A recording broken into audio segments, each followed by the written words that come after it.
Muy bien, vamos a abrir nuestra Biblia. Estamos estudiando el libro de los Hechos, vamos verso a verso, uno a uno, y ya estamos en el capítulo 15. Hoy corresponde el capítulo 15, versículo 12. Ponga su Biblia ahí, por favor, enciéndala, ábrala.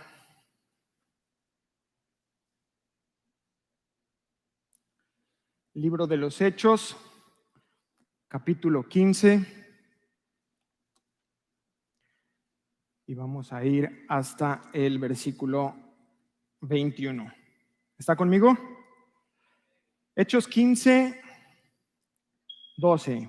Dice así: entonces toda la multitud cayó y oyeron a Bernabé y a Pablo que contaban cuán grandes señales y maravillas había hecho Dios por medio de ellos entre los gentiles. Y cuando ellos callaron, Jacobo respondió diciendo: varones hermanos, oídme.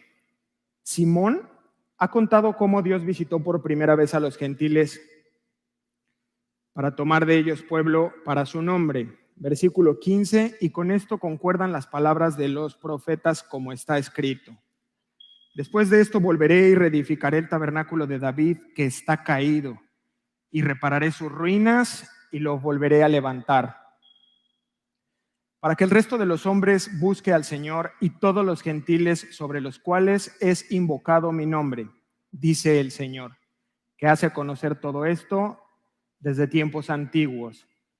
Versículo 19, por lo cual yo juzgo que no se inquiete a los gentiles que se conviertan a Dios, sino que se les escriba que se aparten de las contaminaciones de los ídolos, de fornicación, de ahogado y de sangre. Versículo 21, porque Moisés desde tiempos antiguos tiene en cada ciudad quien lo predique en las sinagogas donde es leído cada día de reposo.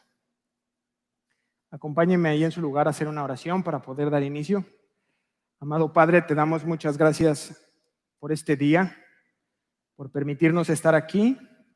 El motivo de estar reunidos es poder estudiar tu palabra y conocerte a través de ella. Pedimos la ayuda de tu Espíritu Santo, que esta palabra caiga en nuestro corazón, y te pedimos que tu palabra eche raíz en lo profundo de nuestro corazón. Esa es nuestra necesidad, es nuestra oración, nuestro clamor a ti, amado Dios, en el nombre hermoso de tu Hijo Jesús. Amén y amén.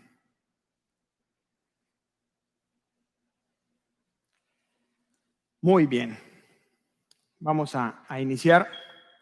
La semana pasada iniciamos la parte del concilio, el primer concilio de la iglesia en Jerusalén, y pues pudimos ser testigos, estuvimos ahí acompañándolos de cómo se desarrolló todo esto. Y el punto que estaban tratando en este concilio era si se debía o no se debía de imponer a los nuevos creyentes gentiles la circuncisión, por un lado, y el otro lado era la obediencia, el observar la ley de Moisés, toda la ley de Moisés. Y entonces dice la Escritura que se formó una contienda no pequeña, o sea, se armó una bronca, dicho en el latino mexicano, ¿no? Se armó una bronca. Y entonces lo que hace la iglesia de Antioquía, que es en donde se desarrolla todo esto, es que inmediatamente toma el caso y los remite a la matriz, a la sucursal de origen, que es la iglesia principal que está en Jerusalén. Entonces toman el caso y les dice: ¿saben qué? Vayan allá y arréglenlo allá. Y entonces se van para allá. Y estando ahí, dice lo que estudiamos la semana pasada, que se reunieron los apóstoles y los ancianos para conocer el asunto. Y entonces Pedro es el primero en tomar la palabra y es quien empieza a exponer ahí delante del concilio. Y ahí nos quedamos la semana pasada en estos 3 puntos que son los que expone Pedro. El primero de ellos es que les dice que el don del Espíritu Santo es la prueba, es la evidencia de que la salvación viene por gracia, no por obras, sino por gracia. Y lo estudiamos en el capítulo 15, versículo 8 al 9, y dice, y Dios que conoce los corazones les dio testimonio como Pedro, dándoles el Espíritu Santo. Lo mismo que a nosotros, les dijo Pedro. El segundo punto que expuso Pedro fue que la purificación del pecado es la prueba de que la salvación es por gracia. Esa es otra evidencia. Purificando por la fe sus corazones, le dice Pedro. Y el tercer punto que él expone es la imposibilidad que existe a través de la ley para obtener la salvación. Les dice, no es así, no, nunca hemos podido, es por la gracia, solamente la gracia de Dios. Y lo leímos en el capítulo 15, verso 10 al 11, dice, ahora pues, les dice Pedro, ¿por qué tentáis a Dios? ¿Por qué están tentando a Dios poniendo sobre la cerviz de los discípulos un yugo? Dice que ni nuestros padres ni nosotros hemos podido llevar. Versículo 11, antes creemos que por la gracia del Señor Jesús seremos salvos. Ahí está, es la gracia. De igual modo que ellos. Y entonces con estas últimas palabras, Pedro cierra su defensa, cierra su exposición, y ahí nos quedamos la semana pasada. Y ahora sí, para quienes no nos acompañaron, ya con esto tienen un poquito de contexto, entonces ya saben de dónde venimos y ya entramos al tema de hoy. Versículo 12, que es lo que leímos ya hoy. Entonces la multitud, ¿qué hizo? Cayó. No había nada que decir ante esa exposición. Y oyeron a Bernabé y a Pablo, que contaban cuán grandes señales y maravillas había hecho Dios por medio de ellos entre los gentiles. Y yo no sé si lo notó, pero a mí me llamó mucho la atención cómo es que Lucas menciona primero a Bernabé. ¿No le llamó la atención? Porque Pablo, pues era Pablo, ¿no? Pero Lucas cita primero a Bernabé. ¿Y sabe qué? Esto tiene un motivo, y es que la iglesia de Jerusalén conocía muy bien a Bernabé. ¿Sí se acuerda de Bernabé? Mire, por si no lo recuerda, Bernabé fue el primer hombre en el que Dios puso generosidad en su corazón. A Bernabé lo conocimos así con su nombre original la primera vez, y fue el primer hombre que dice que va y vende su heredad y lo que recibe viene y lo trae a los pies de los discípulos. ¿Se acuerdan? Ya después Ananías y Zafira dicen, oye, mira, pues vamos a... Pero él es el primero. Y entonces la iglesia de Jerusalén lo tenía bien ubicado como un hombre generoso. Bernabé también fue el primero que tiene un acercamiento con Saulo. ¿Se acuerdan? Cuando Saulo va camino a Damasco, tiene un encuentro personal con Cristo, cae al suelo, queda ciego. Y cuando él se acerca a Jerusalén, todos salen corriendo. Dice, no, Saulo, no, pero es que dicen que se convirtió. No queremos verlo. No es cierto. Y es Bernabé quien se acerca con Saulo. Ahora Pablo, y escucha toda la historia de lo que le pasó, le da el testimonio, Bernabé le cree, y es Bernabé el que cumple esa función de puente, que va con los de la iglesia y les dice, ¿saben qué? No, sí es de los nuestros. Sí tuvo un encuentro personal. Y yo creo que por estas razones es que es Bernabé quien toma la palabra. Por eso Lucas lo pone primero. Porque además, la mayoría de las cosas que habían ocurrido en ese viaje misionero, el personaje principal o el instrumento de Dios fue Pablo. Entonces se hubiera visto un poco mal, ¿no? Que Pablo dijera, no, miren, yo les voy a contar cuán grandes cosas ha hecho el Señor con nosotros, bueno, conmigo. Y entonces es Bernabé quien se dirige a la iglesia de Jerusalén. Pero la pregunta importante aquí es, ¿qué les contaron? ¿Qué les dijeron? La respuesta es, cuán grandes señales y maravillas había hecho Dios por medio de ellos entre los gentiles. ¿Qué fue lo que compartieron? La gracia. Mire, vaya allá atrásito en Hechos 13:38. Nada más denle un par de vueltas, yo creo, a su Biblia. Y esto es lo que les contaron. Hechos 13, verso 38 y 39. Aquí es Pablo hablando a la iglesia de Antioquía de Pisidia. Acaban de llegar y les dice esto. Esto era lo que predicaban. Sabed pues esto, varones hermanos, que por medio de él se os anuncia perdón de pecados. Versículo 39. Y que todo aquello de que por la ley de Moisés no pudisteis ser justificados, en él es justificado todo aquel que cree. ¿Se acuerda cuando vimos esto? Que habían llegado a la primera sinagoga que había en Antioquía de Pisidia. Hacen su liturgia y dice, si alguien, varones, hermanos, ¿alguien tiene algo que decir? Si no, y esto es lo que dijo Pablo. O sea que no se estaban inventando nada, no era algo improvisado, sino que esta era la forma de doctrina que compartía Pablo. Y en contraste, los judaizantes no podían dar alguna evidencia, como lo estaba haciendo ahorita Pablo. Y yo creo que hay una aplicación importante aquí para nosotros. Y es que existen muchas personas en la actualidad que aparentan obrar milagros para tratar de dar testimonio. Los conocemos, en la televisión salen, en YouTube salen, y no sé si usted los ha visto, pero son cosas, la verdad, muy tristes, convirtiendo agua en vino, cosas que no tienen mucho objetivo o mucho fin, pero lo que sí podemos ver es una teología muy errada, muy equivocada.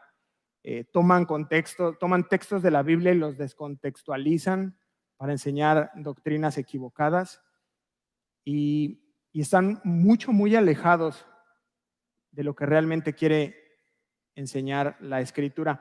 Pero esto es todo lo que nos dice Lucas acerca de la intervención de Bernabé y de Pablo. No se extiende mucho. Yo creo que Lucas da por entendido que el lector está ya plenamente familiarizado con ese primer viaje. Y bueno, de la misma manera en que nadie le puede refutar nada a Pedro y guardan silencio, vuelve a pasar lo mismo. Exponen este punto de que la salvación es por gracia, lo hacen Bernabé y lo hacen Pablo a través de este testimonio de su primer viaje y nadie puede decir nada. Entonces vamos al siguiente expositor, que es Jacobo. Ya en este punto es Jacobo quien toma la palabra. Versículo 13 dice, y cuando ellos callaron, ahí está, otra vez no pudieron decir nada. Jacobo respondió, varones hermanos, oídme. Es muy interesante la intervención de Jacobo. Es Jacobo el justo. Es como le llamaron, le conocían en la iglesia. Y este Jacobo es Santiago. Y Santiago era hermano de Jesús.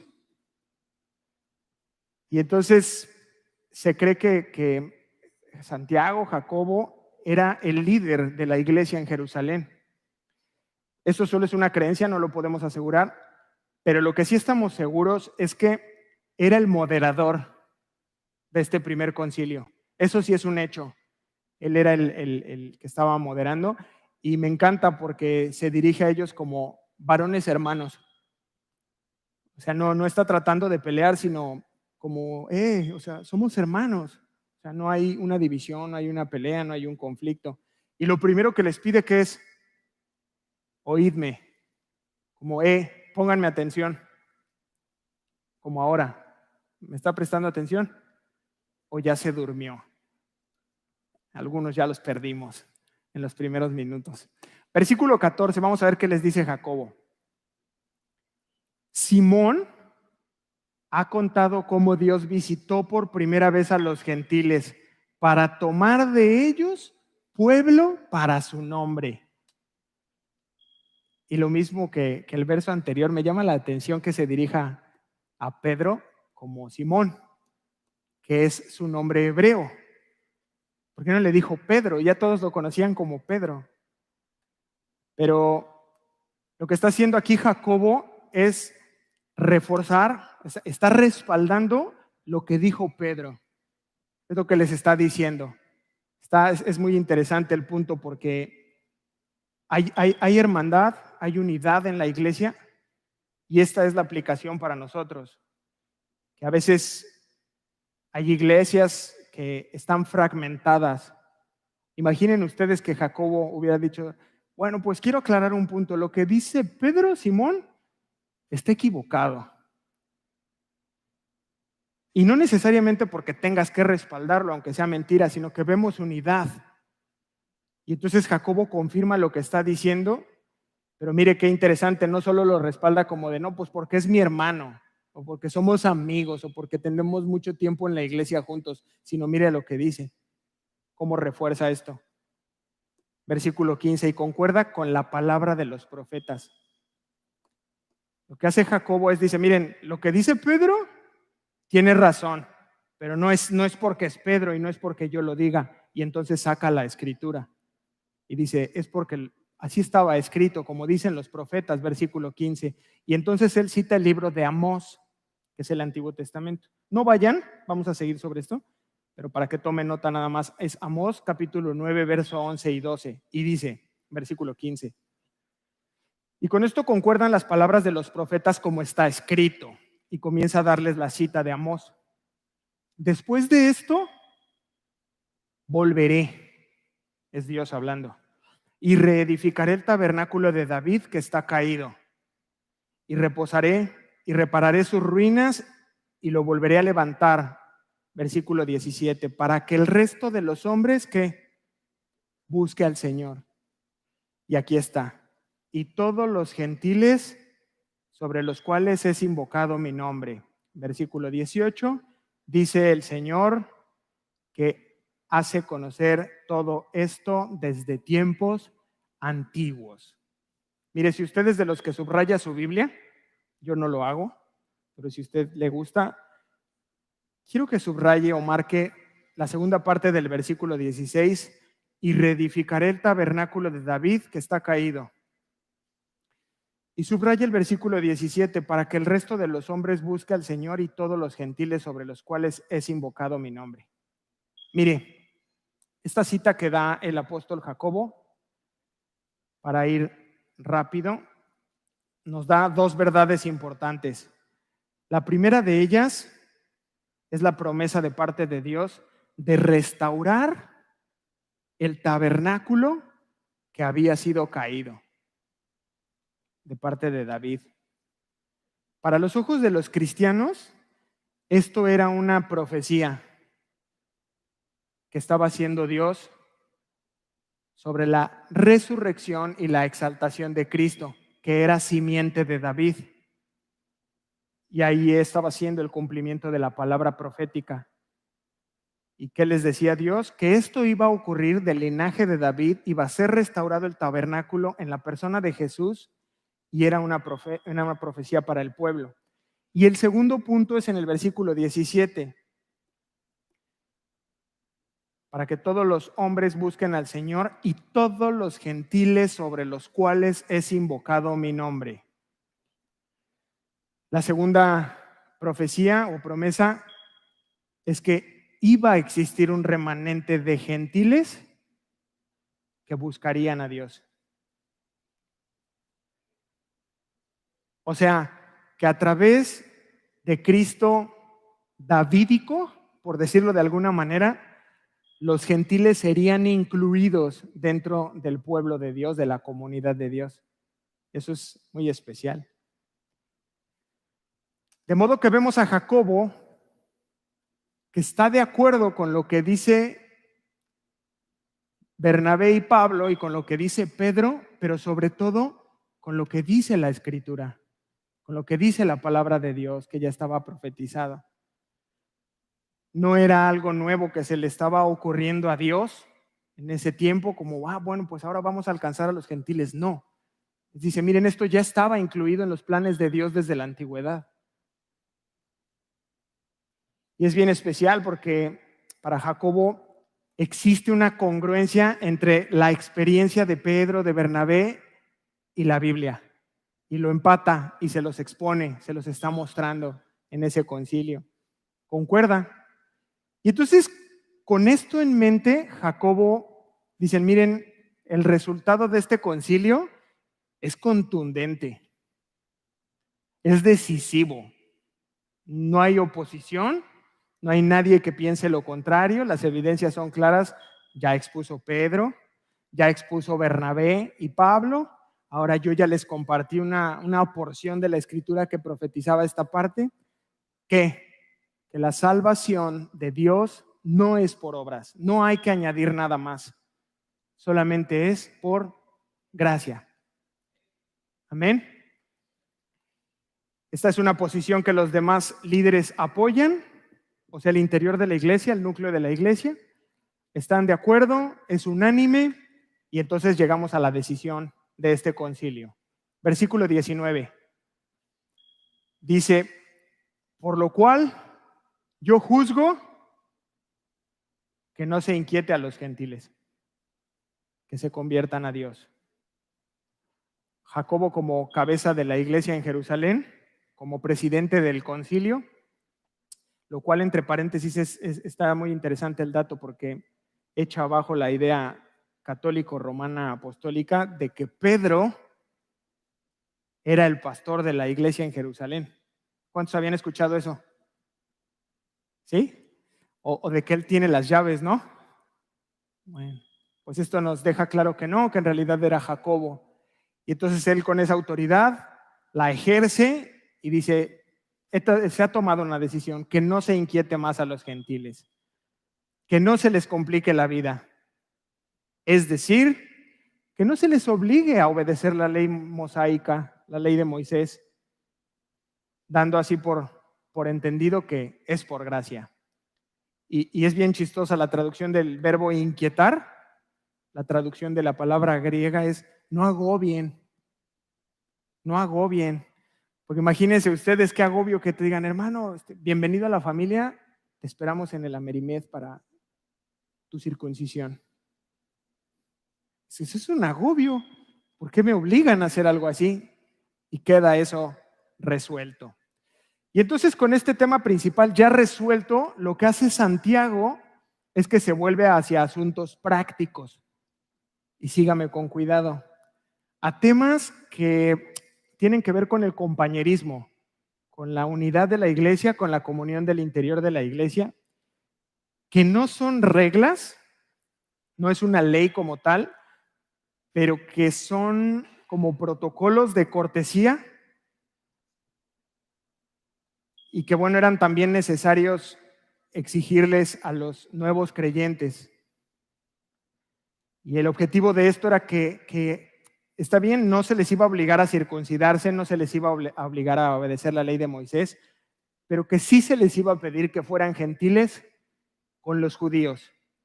Y esto es bien importante, porque podían hacer cosas que ofendieran las conciencias de los judíos, que pudieran afectar su sensibilidad. Entonces estamos hablando de temas de cortesía, de respeto hacia los demás. Y si lo podemos resumir en una palabra, yo les diría amor.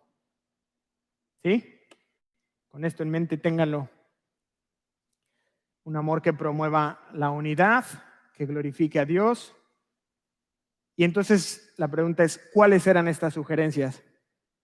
Versículo 20 de Hechos 15.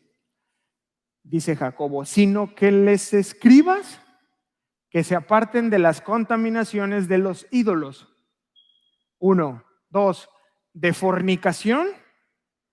3, de ahogado y de sangre. Vamos a verlas una a una, porque estas sugerencias son importantes para nosotros. La primera de ellas es la contaminación de los ídolos. Esta sugerencia tiene que ver específicamente con alimentos, ¿sí? Aunque de primera mano podemos entender la parte de la idolatría, es correcto. Había una gran repulsión de parte de los judíos hacia la idolatría. porque ellos tenían muy presente que por causa de la idolatría, en la historia del pueblo judío, 2 veces habían sido destruidos, habían sido llevados cautivos a causa de la idolatría. Por eso había una repulsión muy importante de parte del pueblo judío. Pero específicamente aquí está hablando de los alimentos. Porque, ¿qué cree? Específicamente en Corinto, pero habían templos donde se ofrecían holocaustos a los dioses paganos. Y al igual que los judíos, los gentiles buscaban lo mejor, la mejor vaca, la más fuerte, la más bonita, y esta era la que compraban o la que criaban desde pequeñita para llevar a su ídolo. Y entonces llegaban al templo, mataban al animal, ofrecían el holocausto, y luego, ¿qué cree que hacían? Lo vendían. Había carnicerías en los templos paganos. Y además, ¿sabe qué era lo malo? Que era carne de primera. Y entonces esto para los judíos era algo muy choqueante. Y yo no sé si tú lo puedes ver, pero me parece algo tremendo la forma en que Dios manejó la situación. Porque el punto principal está siendo atendido, pero de alguna manera les dice a los judíos: oye, no los vas a obligar, ya lo determinamos. No puedes pedirles que se circunciden y no puedes pedirles que obedezcan la ley de Moisés, pero, y atiende a la otra parte. Eso es muy especial. Por eso en consejería siempre tienen que venir las dos personas, ¿verdad? Porque luego llegan y así: hoy quiero hablar contigo, me quiero separar. Ah, sí, porque no, pues es una villana, no me hace de comer, ¿no? Entonces dice: a ver, espérame, ¿quién es ella? A ver, ven. Y ya te enteras de la otra parte y entonces ya es distinto. Y puedes atender las situaciones de manera justa. Y esto es lo que encontramos aquí. El concilio atiende las situaciones. ¿O a poco no les pasa así con los hermanos? Mamá, mi hermano, a ver, ven. No, pero ya traes al otro y dice: no, es que también él me aventó un muñeco de Star Wars en la cabeza. Y entonces aquí están resolviendo la situación de ambas partes, y lo que les dicen a los gentiles recién convertidos es: mira, tienes que dejar de hacer eso. O sea, Jacobo les dice: hagan una carta y por favor avísenles que no se tienen que circuncidar, que ya tranquilos, y que tampoco están obligados a seguir la ley de Moisés, pero que se abstengan de esta parte de la idolatría. Y por un tema de conciencia de los judíos, dejen de estar comprando esa carne, porque afecta la conciencia de los judíos y también tenemos que respetarlos. ¿Cuántos dicen amén?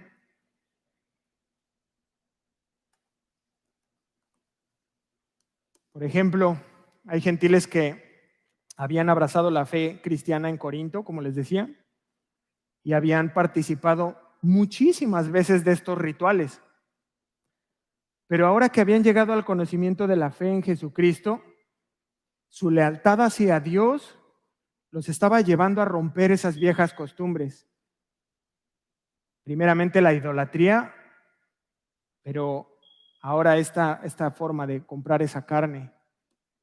Y yo creo que, al igual que estos gentiles cristianos, nosotros que ya conocemos de Dios, de la Escritura, deberíamos desear dejar ese pasado atrás.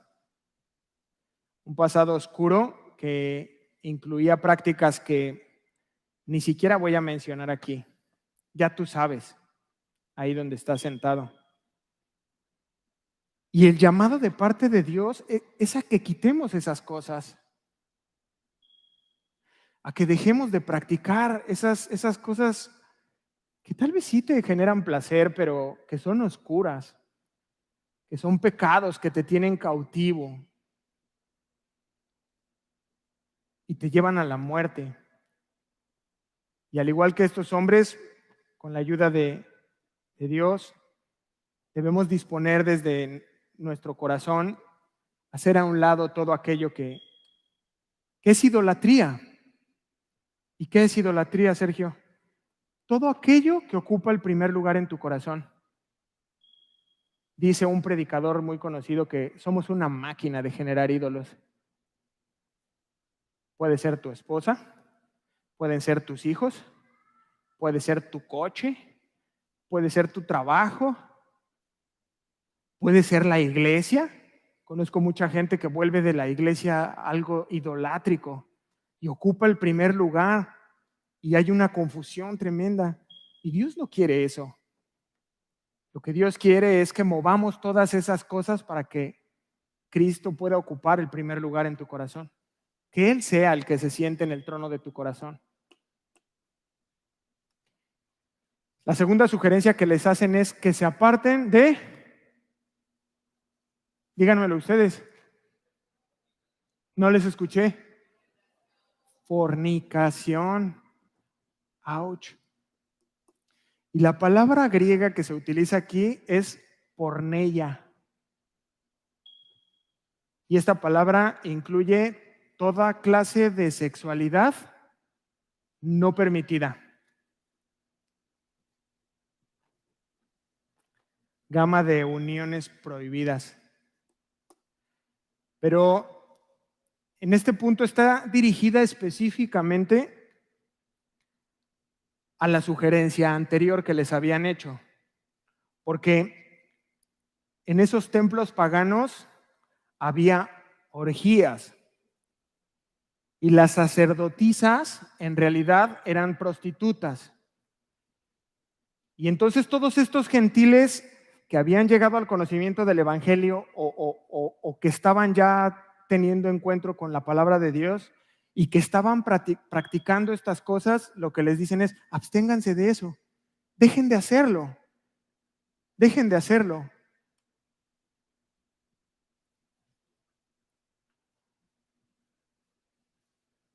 Porque como tal, pues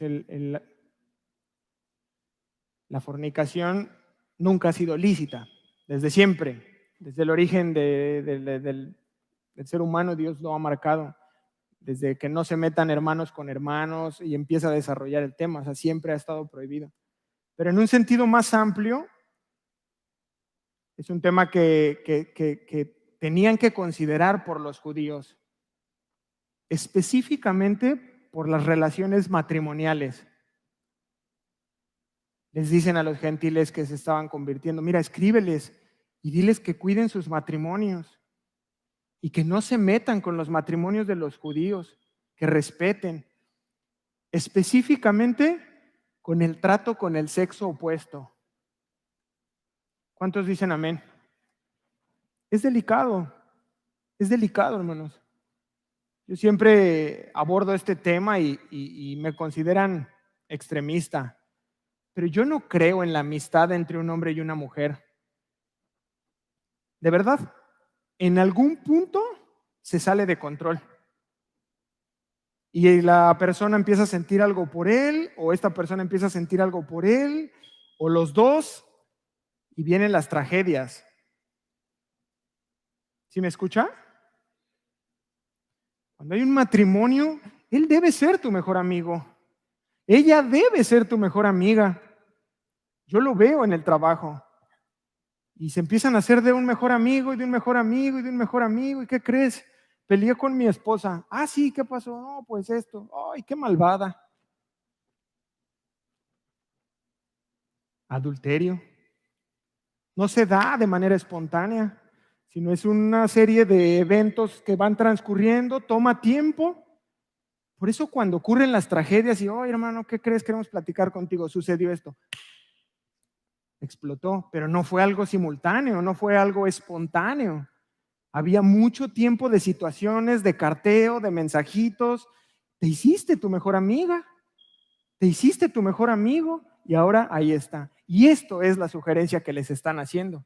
¿Cuántos creen que es buena? Sigue viva esta sugerencia para nosotros en este siglo. Ahorita, ahora, sigue vigente. Porque como tal, hasta el mismo concepto del matrimonio se ha diluido. Ahora ya nadie se quiere casar. Es que es igual. No, no es igual. Yo creo que es parte del plan de Dios. Cuando Dios creó al hombre y a la mujer, pensó en el matrimonio, pensó en la unidad. Y al ser parte de la idea de Dios, yo creo que es bueno. Y el tercer punto que abordan es que se aparten, dice, de ahogado y de sangre. Este tercer punto sí fue el que me dejó así de, ¿qué? ¿De qué habla? Y les voy a compartir la traducción del lenguaje actual, que fue muy buena. Dice, que tampoco coman carne de animales que hayan muerto ahogados,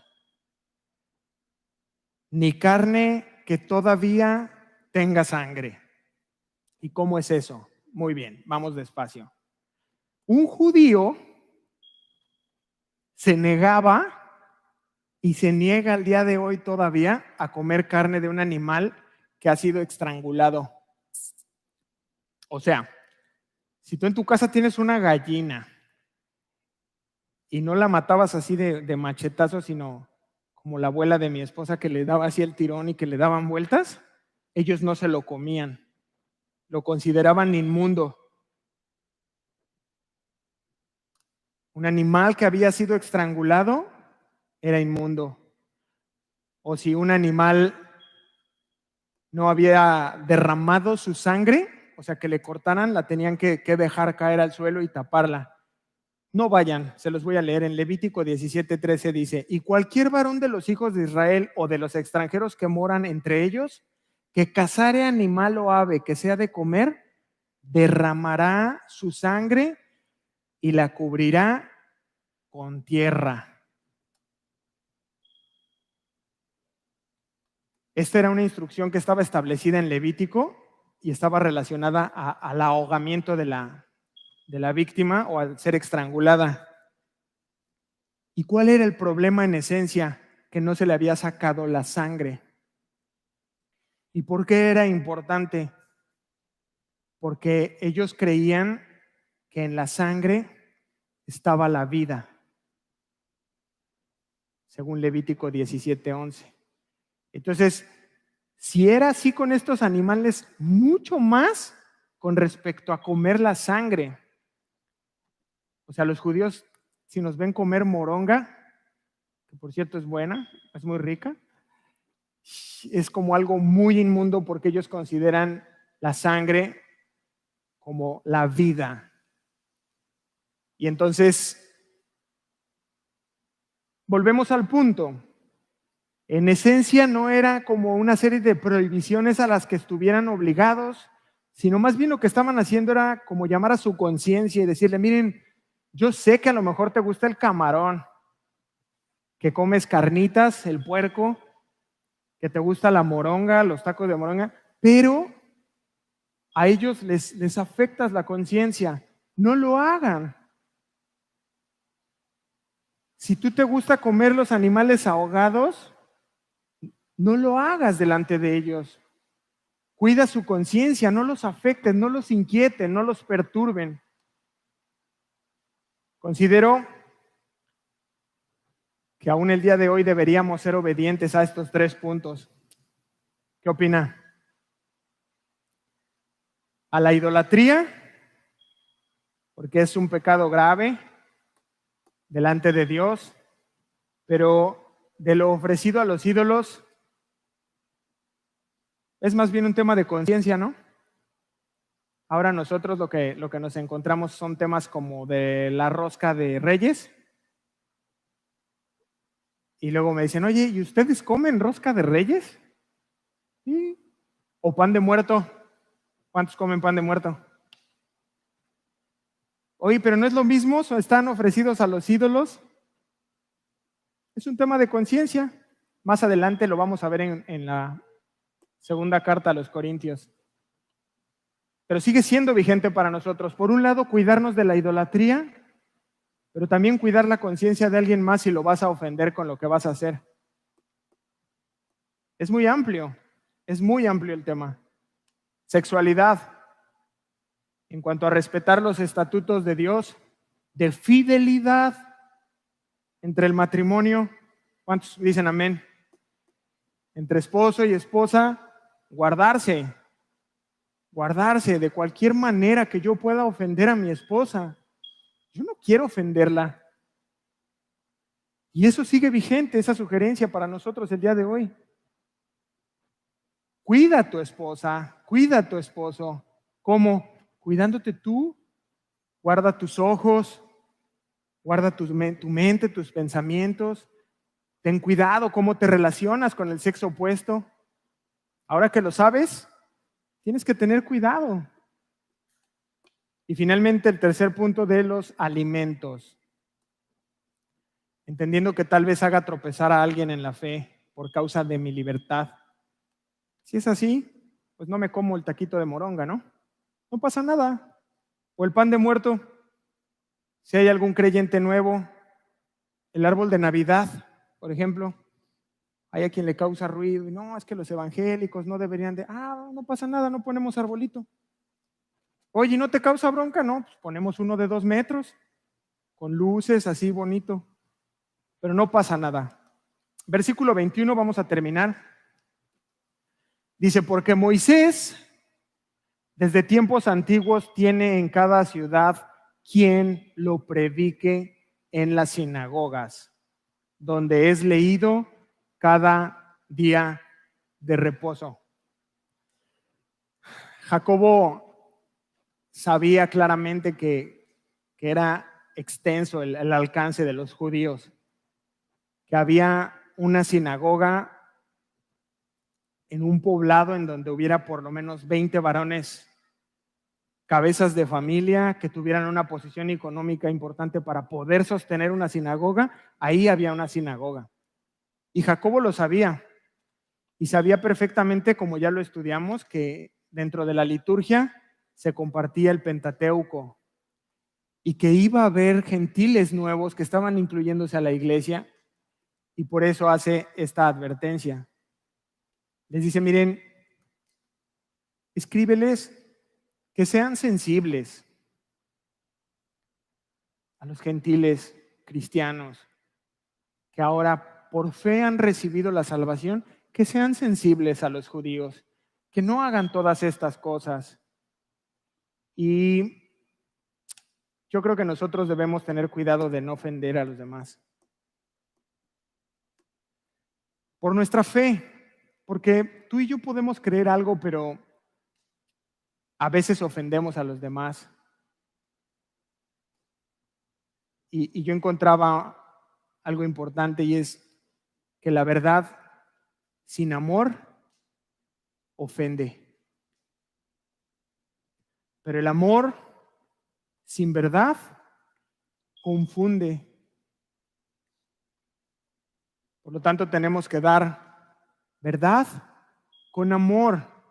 ¿Y saben cuál es el efecto de esto? Restaura. ¿Cuántos quieren así? Sí, ¿no? Que sí inyecta, pero soba, ¿no? O al revés, primero me soba, pero recibes esa dosis de verdad. Necesitamos esa combinación. Necesitamos vivir de una manera libre. ¿Somos libres o no? Si hay libertad, vivir de una manera que podamos reflejar la gracia que hemos recibido de parte de Dios. Que nuestra manera de vivir pueda reflejar que hemos comprendido que la salvación no es por obras, pero que las obras son una evidencia de la gracia. Amén. Vamos a ponernos de pie para terminar.